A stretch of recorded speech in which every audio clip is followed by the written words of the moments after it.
The president was at pains, from the little that I saw, really saying, this is only the beginning, and talking about the importance of the pace with which this will have to be executed.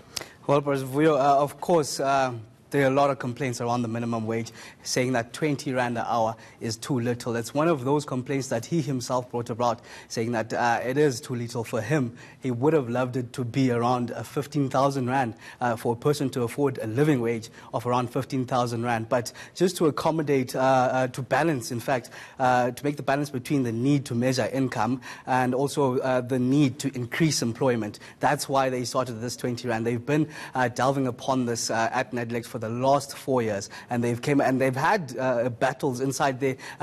He himself saying that business almost went out of those discussions, says that the minimum wage would bankrupt them. But as we heard today, they've come to an agreement finally, and it will be in effect from the 1st of January next year.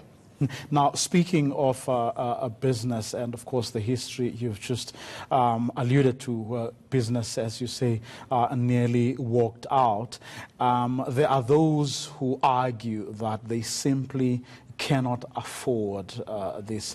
But apparently, in terms of the agreement that has been reached, there is a kind of something of a way out, if you like. Yeah, there will be an exemption for businesses that can prove that they indeed cannot afford this 20 rand minimum wage. And government, I spoke to the Minister of Labour about it over there, saying that they will in fact need documentation, even if it's the last 2 years' financial statement, in order for you to prove that you can't afford this. And employees as well will be included in this, where they'll have to sign an agreement, in fact, saying that for now, they can't afford to pay us this, but in time, they will be able to reach this 20 rand per hour minimum wage. I also caught up with the first female president of COSATU, who detailed from the Labour side how some of this will work on these exemptions. Let's take a look at that. Amongst the processes, there is a panel that if a business says, I can show evidence in terms of my books that have been audited that I won't be able to pay at 20 rands, then you apply for exemption. But that exemption does not mean you are not going to pay at all. So the exemption says that you will still pay, but there will be a percentage that you must pay if you are unable to pay the entire 3,500. But business must still give evidence of the fact that due to their financial standing, they are unable to pay the entire 3,500. Also, we are looking forward to the CCMA coming into these processes, because they also will be the ones that would also be part of ensuring that there's compliance into this national minimum wage by the employers.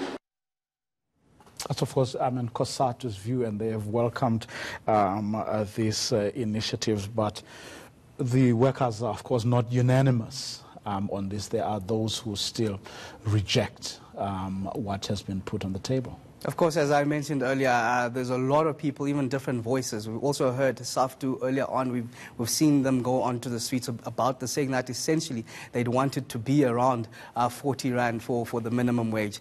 Even the president himself at pains trying to explain the situation. In fact, to quote him, he says, we agree and that it's, and I quote, far below what we would want. Yeah, but what I've picked up from them is that this is the start. Remember, this minimum wage concept was adopted from the Freedom Charter in 1955, at the very venue now that it was actually put into effect. So it's been over 60 years coming, and they're saying that at least for now, it's the first minimum wage agreement in South Africa at this moment. So they're saying at least for now, this is the starting point of it. So whenever they go forward and renegotiate a new minimum wage, they'll have that 20 rand basis to start on.